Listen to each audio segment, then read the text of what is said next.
Well,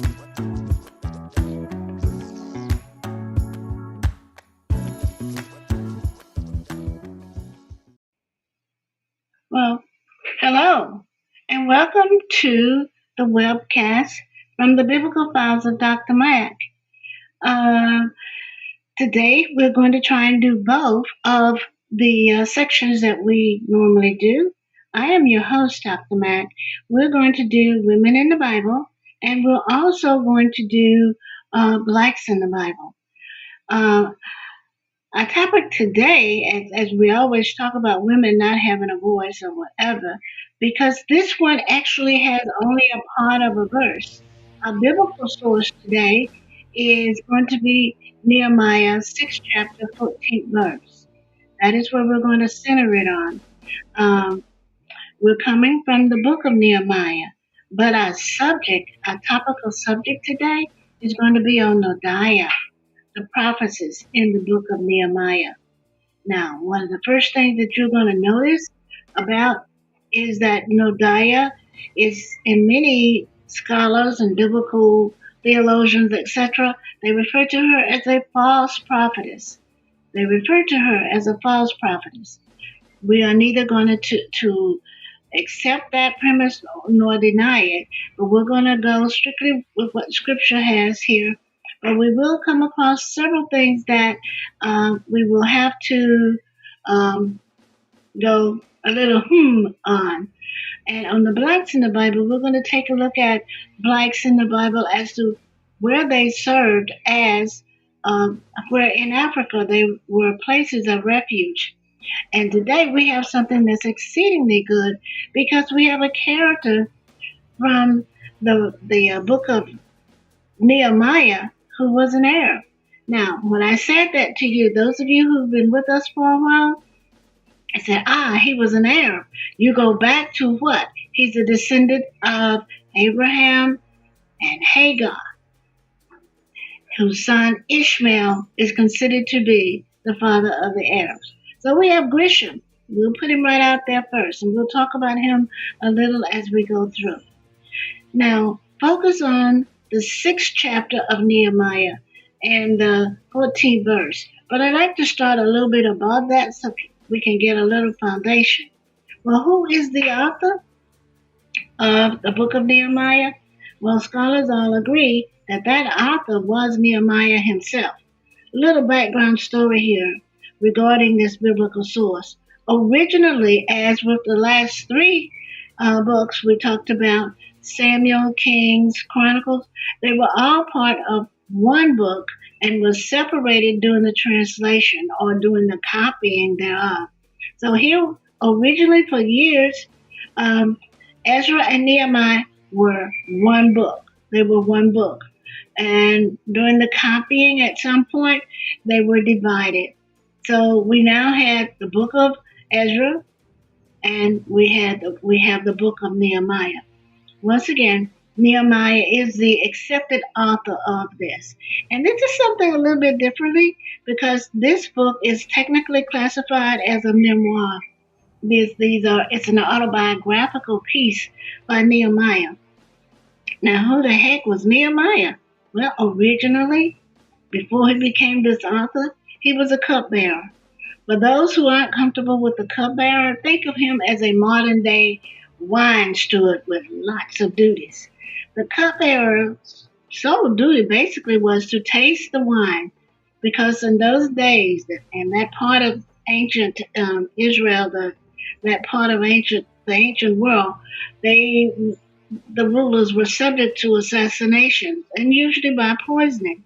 So the cupbearer's task was to taste the wine, to taste the food, not only of the king, but of the household staff, and the guests who were there, to make sure that it was something that they could eat and not have a problem with. But his duties were a little more than that. Just like the husband of Hadla, by the way, Nehemiah wasn't married because he was a eunuch. And under the staff of the king of Persia. But he had such a Just like that husband had close contact with the king, Nehemiah did the same, which put him in a position to serve as an unofficial advisor to the king. So when he heard that the walls of Jerusalem had not been rebuilt. Now we did in the book of Ezra, we did the rebuilding of the temple. This person is a lay person, by the way. A lay person who rises from cupbearer to governor. But when he heard that the walls had not been restored, he decided that he would go. Well, he prayed over it, according to most scholars, and he decided he'd go and he'd ask the king if he could sort of have a leave of absence and go and take care of that. He prayed and he cried. Notice that both Ezra and Nehemiah were both very emotional, but very spiritually endowed. One of the other things that you find here, there was an anti-building campaign going on while they were under Persian rule. So Nehemiah, like Ezra, was able to get written authorization from the king, as well as, like Ezra, he was able to get supplies to repair what needed to be repaired. And you're saying to yourself, okay, why are these walls down? Well, you only have to go back a little bit and realize that this is the post-exile. These are the Jews who are coming back from captivity in Babylon. And the temple is done, and they feel that the presence of the Lord is in the temple. But for Nehemiah, the city is not defended. And we're going to have to take a look at this. There is a theme, there is a line that goes through Ezra and Nehemiah. We need the walls, and there's a reason that we need the walls. When I say walls to you, the first thing that happens to you is what?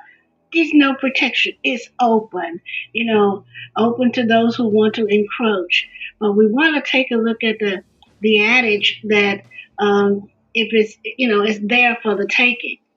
And the people are, they're happy about the temple, those who are working in the temple. But remember, the temple situation was there for the Levites and the priests, and those who worked in the temple. But the normal citizens thereof, there was no such protection.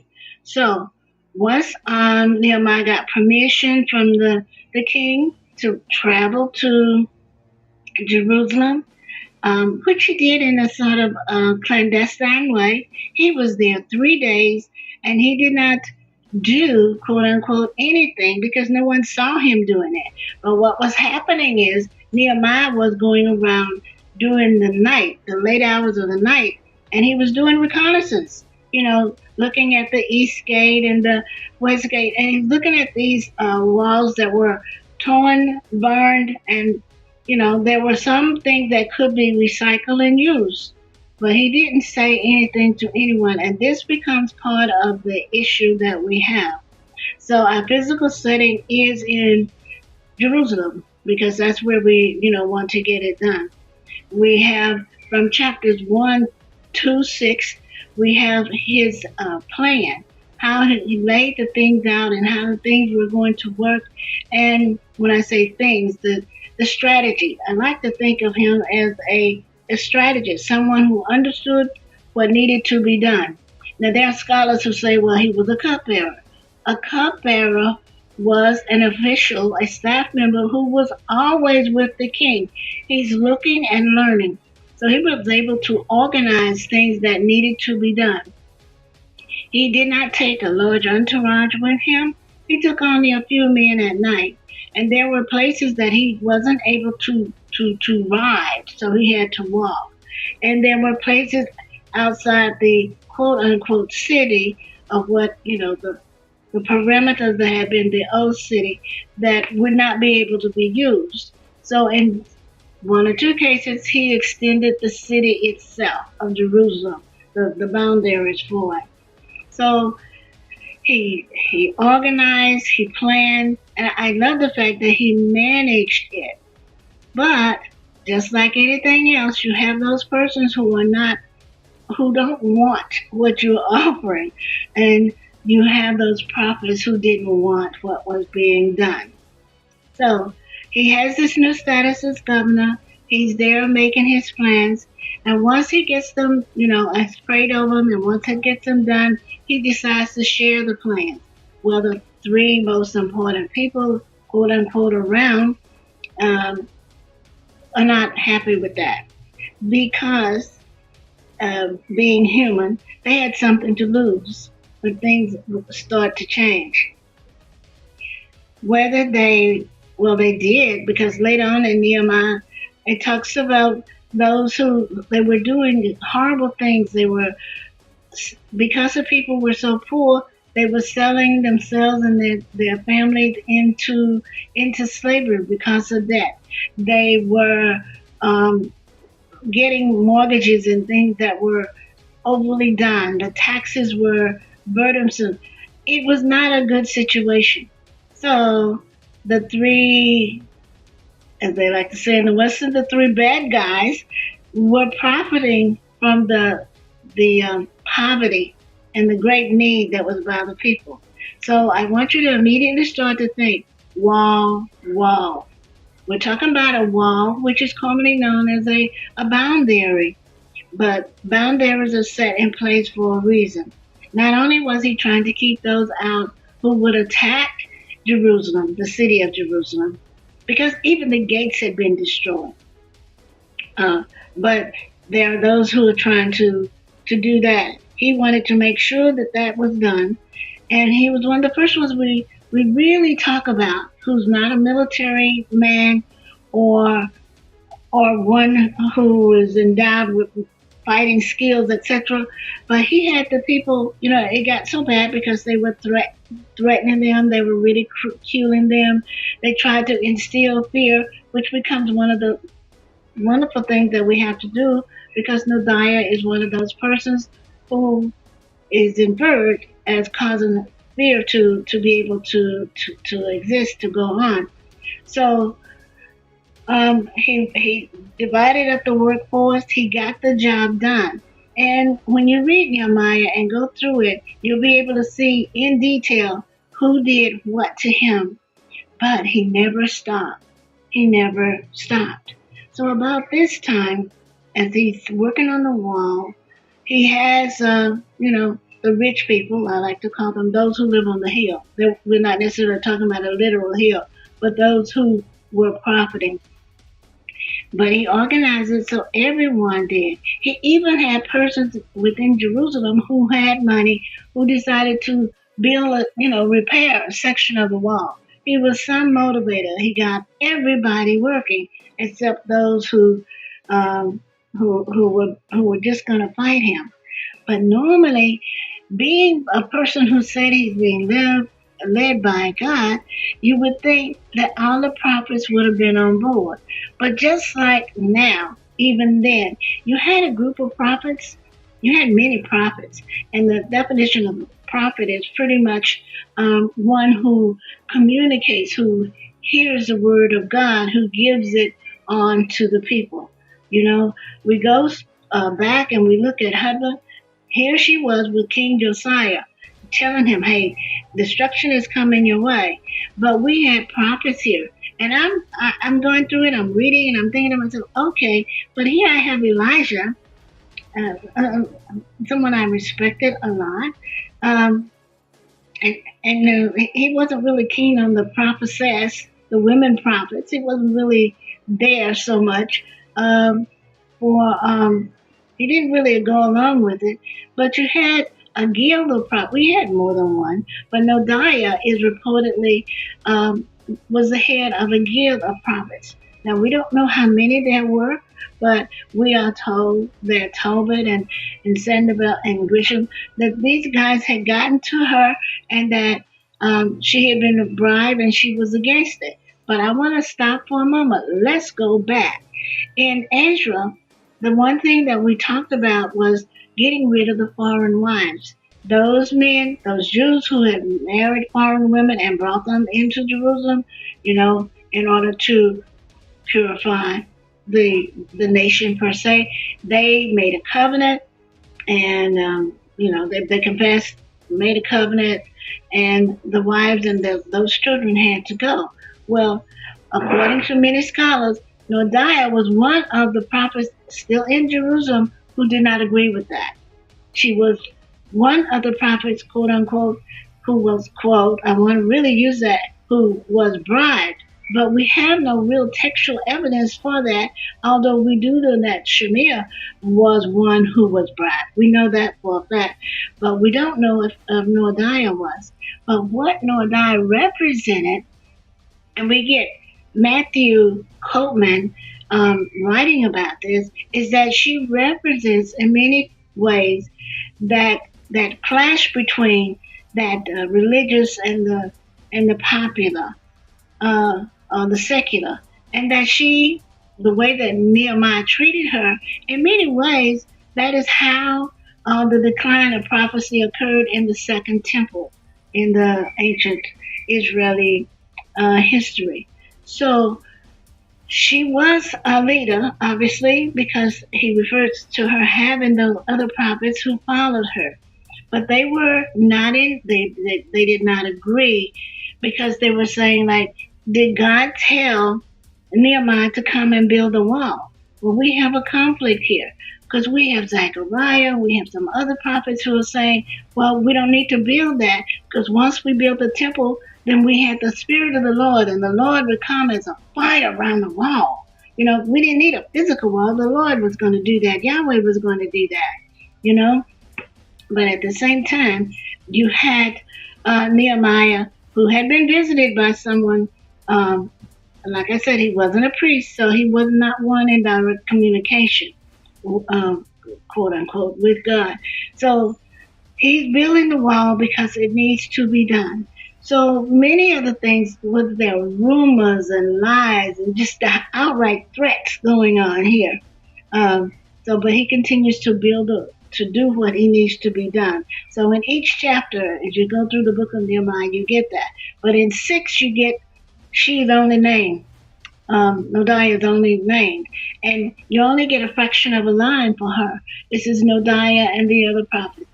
When you read that and you read it over again, you'll see that it's almost like he's surprised that these prophets are against him, because he feels in his heart that he is doing, and he says that he's doing what he feels the will of God is, that he rebuild the wall. But I want you to think in terms of that wall as being the outside barrier, and I want you to think in terms of the wall as being an inside barrier. We still have ethnic cleansing going on. We have, especially the women feminist writers. Gladney is one in, I believe her book is called The Daughters of Miriam. In it, she basically says it was a recolonization. Gladney, she's going to write it, recolonization of Jerusalem that was going on. Because those who had opposed to even the reforms, and notice what we're calling it, the reforms of Ezra, were truly not really happy with the reforms of Nehemiah. We have someone coming in, changing what was, changing the status quo. The rich get richer and the poor get poorer. That's not right. I'm not saying that Nehemiah, if he wrote it, it's his memoir, didn't feel that God was speaking to him to physically rebuild the wall, to physically rebuild it. But one of the things that he did is that he finished the job with all of the opposition, and with divine intervention, he finished building that wall in 52 days. Now, why was there such a hurry to get it done? Why was that opposition from Noadiah and all the other prophets who sided with her? It was important because they had already started sending letters to the king saying, okay, this man, this governor you sent, he's trying to cause a revolution here, and he wants to be king over here. That was one of the lies they told. Why don't we meet, and we'll meet in one of the villages outside the city. Is there protection outside the city? No. Come into the chamber here. Come into the temple, because I have a chamber here. all of that was wrong. The temple was pretty much for what? The priests and the Levites, those who conducted the services there. So with Noadiah, basically, because she doesn't speak, she doesn't have a dialogue. We have to study her in terms of what was going on at the time. Those things that we can pull from scripture going on. So she basically symbolizes those priests who opposed Nehemiah. But if you really look at it, the reason for her opposition, the intermarriages, some of the other things that Nehemiah put in place, that was her opinion. But for him, if it's one of those if you're not with me kind of things, you are definitely against me. So when he prays his prayer, and one of the things that I truly liked about this, he prayed his prayer. It is in his prayer that her name is mentioned, and some of the contemporary translations is like, okay, God, I'm not going to try and punish those who are against me, saying about Tobat and good. Well, I'm not going to try to punish them. I leave that punishment to you, along with, it's almost as an actor, along with Noadiah and the others. So you got this going on. He's doing the building. He gets it done. But what needs to happen next? These priests and prophets, basically prophets and prophetess, and the prophetess is just a female prophet, and she has to have the characteristics that the men actually have to have. They are basic. They are the same. I need to silence her in some kind of way. So, short of physical harm, you can't do that. But what you can start to say is that she is a false prophet. She's telling you things, she's telling the people things that are outside the law of Moses. Because remember when we did Ezra, we had the law of Moses as like a major theme going on there.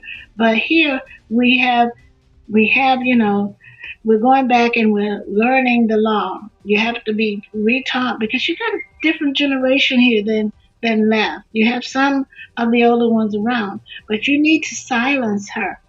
So she now moves from the status of prophetess to that of false prophet. Don't believe her. She is not hearing this from God. She's just speaking it because it is to her benefit. It's the same adage. Do I want what's best for my nation, or do I want what's best for myself? So if you say the person is open to bribery, you've already tainted the reputation. So she needed to be silenced, as well as the other prophets, because here again, you have this possibility that Nehemiah is feeling that what I want, the wall is being built and it's actually completed, is more important than what Yahweh wants. But at the same time, Nehemiah is saying, but I am doing the work of Yahweh. So it becomes what Nehemiah goes here. And one of the wonderful life lessons that we have and we can always learn from is that, hey, don't listen to what you think. You pray and pray. Now, I do enjoy the fact that his mentioning that Noadiah was in a prayer, which is communication to God here. I do think that was great. And I do understand why, in his own way, he had to start to think of all of the prophets as being against him. See, that was a nice thing that King Josiah had with Haba. All of the kingdom knew that Josiah believed in Hudler's prophecy. Here we have Nehemiah, who is a governor, which puts him in a political situation here, who has said and shown that he did not believe in the prophets. So he silenced them in that way, in that manner. So you have to accept, one, that she is a leader. So we have one leader here and one leader here. The female prophetess against the governor, who's right here? Well, the majority of the people believed in what Nehemiah was doing. So automatically, Noadiah becomes a false prophet, a false prophetess. What she's saying is not to be believed. It is not to be followed. And those who are with her are not to follow her. Prophecy is something very special. It's a gift that's given. And you have only two false prophetess, women prophets in the Bible. And guess who they are? They are Noadiah. When you research, you'll find her. She was against Nehemiah, and Jezebel. Now, all of us remember Jezebel calling herself a prophetess, and we know what she did. She and Ahab. So we have to look at it in that manner. One of the other things that we want to make sure that we always look at is that out of a situation like this, things will come. What happens for us? What's our legacy? We had our life lesson already. We need to be sure we're listening to true prophetess. It doesn't matter whether it's a prophet or a prophetess. They must be true. They must have that kind of communication with God. We need to have that. We need to know that things are going right. One of our life lessons, in addition to that, is that we can look at the whole picture. We're not saying, okay, I'm just going to look at this from one point of view.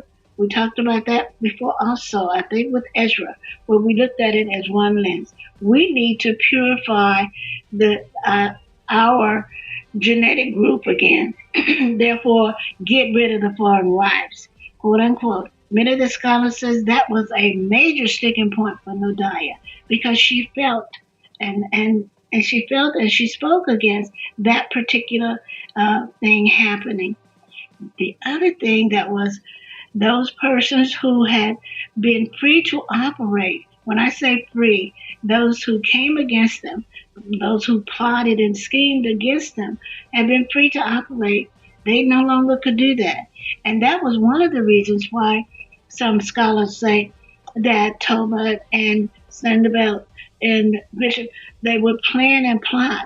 But as they plotted, that divine intervention interceded and those bad things could not happen. There's one scholar who says the wall, they were planning an attack, but they couldn't do it because the workers on the wall, and remember now, he had 41 different sections of groups working on the wall. And they worked, and many of the translations, they worked from their heart. They worked because they were happy. They felt this. But we had that wall within the wall, keeping them out, but at the same time, keeping those in that he believed should be in. Now, at the very end, one of the neat things, they had the celebration at the end of the 52 days. They even had instrumental music. They had vocal music. It was a true celebration at the completion. And we hear no more about Noadiah and those prophets, quote unquote, who were false prophets. But he also went through and divided up what was in the city and what was outside. Now, one of the things about the city of Jerusalem, even in time of David, there were the villages outside, and it was the villagers. Many of those villagers came in and worked to build the wall. But who was going to stay in and who was going to go out into the land? Actually, sort of a support system. Cities can't run on their own. And it was really neat. We talked about the time that he had to move fast in order to get things done, because they were sending letters that were full of lies to the king of Persia. They were ordering the woods from Lebanon, the cedars of Lebanon throughout the Bible. They were ordering these large pieces of lumber to make the gates, to build the gates back up. And then they had to put the boats across to secure them in. The gates were locked at night. Those things that the bad guys were used to doing, All of a sudden, you can't do that anymore because I've stopped you. I'm not going to let you have anything that's not written within what? The law of Moses. We're going to go all the way back to Deuteronomy and Leviticus. And we're going to bring those back. Those were good things. We're going to remember what it was like to live under King David. So we're going to have to reawaken our minds as we get there.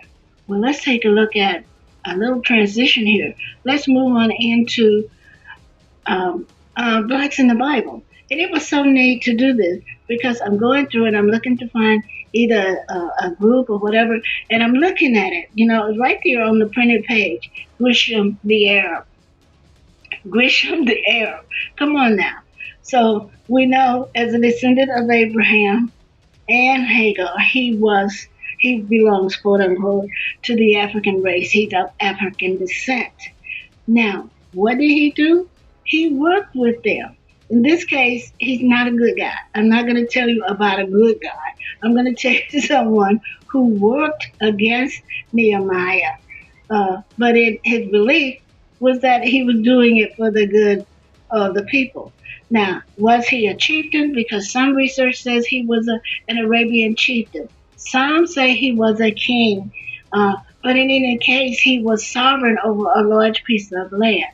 And he had been able to come and go and do whatever he needed to do without the restrictions of a wall. He could do what he needed to do without the restrictions. When you put up the restrictions, there are going to be those who are not going to like it. Now, Tobit, on the other hand, and he's not of African descent, he's there mentioned even after the wall is put up, but Grisham is not. But we know the Lord takes care of those things that need to be taken care of. With Noadiah, we don't know. I don't have, like with most of the female characters, we always have a date. This is when she died and this is when she's buried. We don't have that with Noadiah. What we have is once the prophetess were silenced, we no longer have her. But why is it important that we take a look at her? First of all, if you're going to read the book of Nehemiah, you need to know there was a woman in it. Second of all, you need to say, okay, I am not judging, but this is what she did, and this is why she did it. Now, is she a false prophetess? Well, she meets the characteristics and the criteria for being one as presented by Nehemiah. But you have, again, the feminist writers, the contemporary feminist writers, who are seeing her through different eyes. They're seeing her as a religious leader who stood for what she believed in. Not necessarily what was quote unquote right, but for what she believed in and how she did lead the people against those things that she was not party to. But as Grisham being a quote-unquote woman of African descent, it's interesting to note that his part in the play is right there on the page. So when we hear this comment, there are no blacks in the Bible. Yes, there are. You had one in this particular story. You had one who believed strongly in what he was doing, although he was allied with those who were quote unquote, who sort of obviously not good guys. It's not good to say, oh, but they are good fellows. They were not. Whether you believed in why he wanted to put the wall up, or whether you believed in why it did need to go up, the tactics that they used were very wrong. Now, the tactics, quote unquote, that are used by Noadiah were not right either. But these are the kinds of things that we have to look at, and we have to say, okay, here we go. This is the way this is. So we have Noadiah, and I'm challenging you and inviting you to take a greater look at her. Try to find more on her background. Very little is said other than she was a prophetess. But she's not given the accolades of Deborah. She's not given Hudla. She's not given Anna. She's not given Miriam. She's not given any of those. She's just placed in the category with Jezebel. So I hope that you've enjoyed that part of it today. And the fact that we had the African right in front of us, and that was Bishop. Now, what we want to do is to talk about why Africa was such a refuge for those, for the kings and for the princes, for the warriors who needed a place to go when there was problems. So it became a land of refuge for those who needed to get away from either, to be honest with you, either death or, if it was not death, or persecution. And they were always able to make contact with the African kings or monarchs of the day. Um, and some would say, well, why is this? Why are they feeling like they can do this and have this kind of thing that goes on? Well, because they themselves were secure in their surroundings. As I was reading about Grisham earlier, because he's coming from this African heritage of those who were great fighters, those who were great thinkers, and those who were able to say, I'm doing this because it's something that needs to be done, whether we see it as right or whether we see it as wrong. This is what needs to be done. Let's take a look at some of those who were important, and those who they were actually mercenaries in many cases. They were brought in, and they, meaning the African warriors, supported the kings. And Hezekiah is one that I like to think about, because we have the well-known African king who actually was prince of his country. And he had to come to the rescue of Hezekiah several times. Now keep in mind, Hezekiah was that one ruler who, let's put it this way, who believed in talking about what he had and showing off what he had. And when God does intervene and tell him what was going to happen, you have to give King Hezekiah credit for being one who was willing and able to say, okay, I'm going to send my family here to Africa. Well, one of the reasons they could do that is because Africa was not right adjacent to them, but it was far enough away for them to not be attacked by those who were attacking on what I'd like to call the mainland of Israel at the time. And keep in mind, we had wars with persons who were supposedly our allies. Those are the early Israelis. And we had wars of those who were our enemy. But in either case, you still had to have a place of solace to go. And the families needed to be protected, because remember, we're still sort of under the Mosaic Code, the old eye for an eye or 2 for 2 situation. And the families were always in danger. And if you could get them over to a place where it was a place of safety, then you knew that you would be able to get some things done. Now, in the Old Testament, we have more intervention with, quote unquote, the homeland of Africa than in some of the New Testament.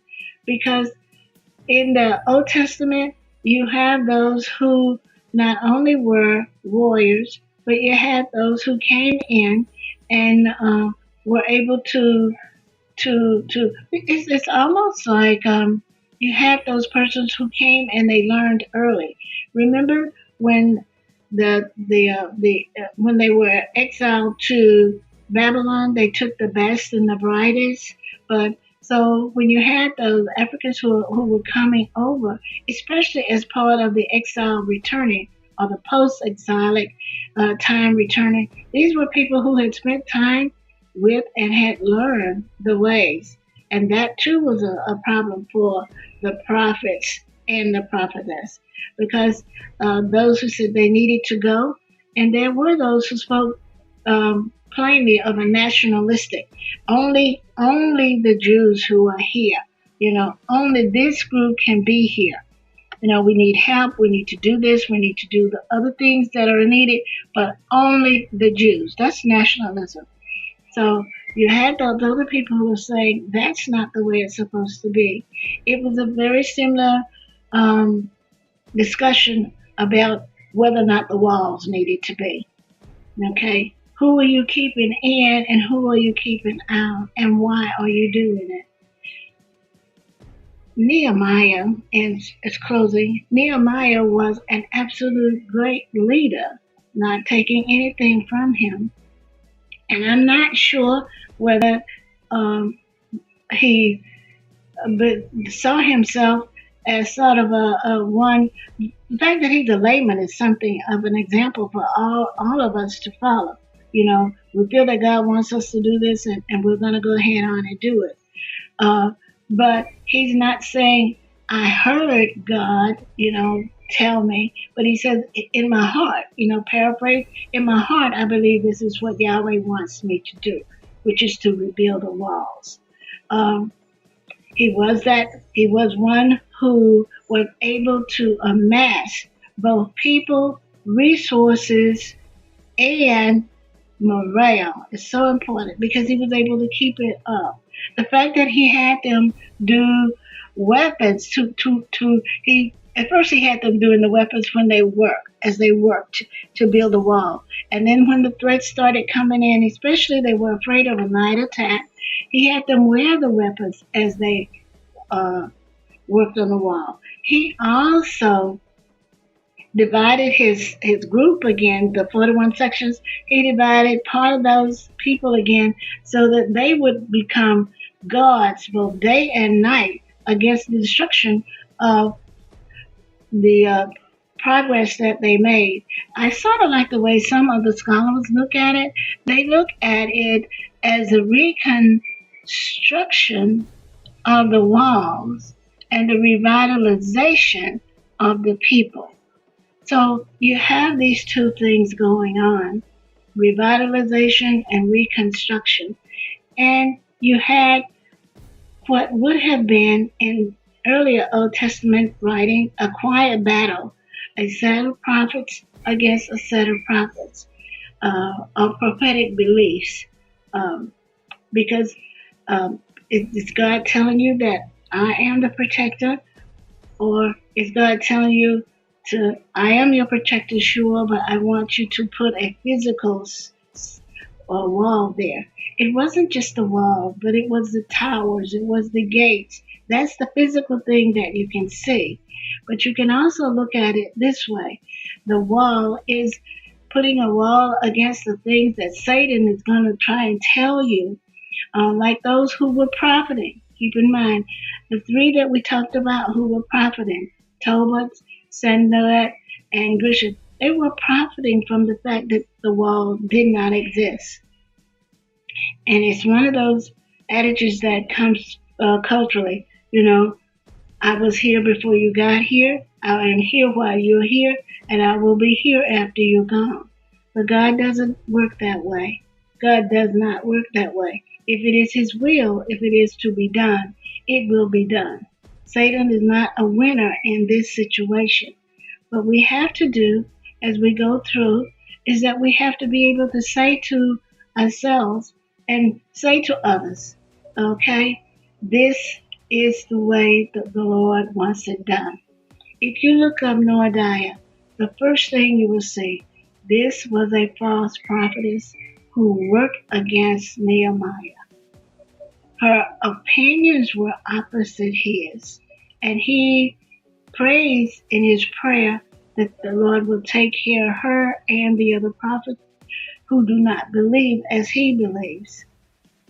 But the wall was completed, and Jerusalem was given years of peace. They were given years of peace. We had our character today who was Geshem the Arab, who comes from a long line of Arabs who did great things during that particular time. We also have the African, they like to call it plains, of the African forest.